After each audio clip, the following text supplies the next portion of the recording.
Hello, this is Kimber Domke, mindful food and fitness coach. Today coming to you on this topic.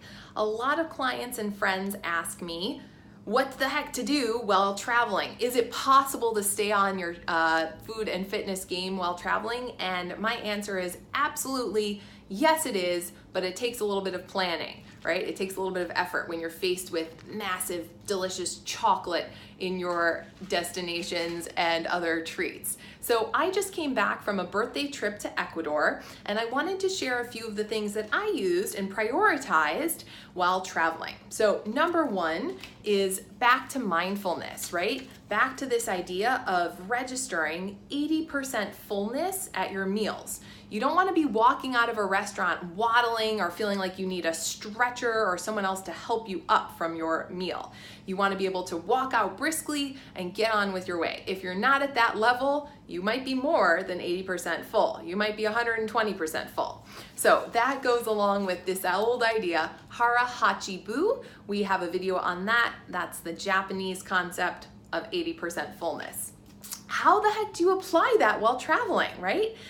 In my case, I'll give you some examples. I saw next to me someone at a table, they had a huge bowl of this hot chocolate drink with cream and flowing deliciousness coming out of it. But instead of ordering the regular size portion, I managed to get a tasting portion, just something tiny so I could experience it and not walk out of that place in a sugar coma. Similarly, keeping up your activity is so relevant when traveling. I specifically planned and said I'm willing to take an accommodation that was up a gigantic hill. So my Airbnb was up huge, steep hills, even crazier than the ones in Hong Kong mid-levels. And every night coming home, I'm getting extra activity and really earning that view each night, right? It doesn't have to be exercise. I didn't go to the gym at all, but some days I walked up to 20 kilometers, right? And having a step tracker or something, or even checking your cell phone for how long you've walked is super helpful. You can plan out. What I did was, allowing extra time to get to destinations and then enjoying the local scenery, really experiencing things at ground level instead of taking a quick car, right?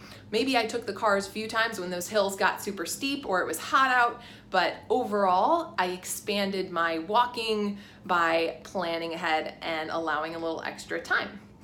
Additionally, in the airport, right, travel days I know can be really crappy for getting active and getting enough of your steps and walking in. I had a layover in Mexico City, middle of the night, and 2 a.m. I was not thwarted, I was not embarrassed, I was doing fast feet, I was doing some agility drills in the airport while waiting for a connecting flight.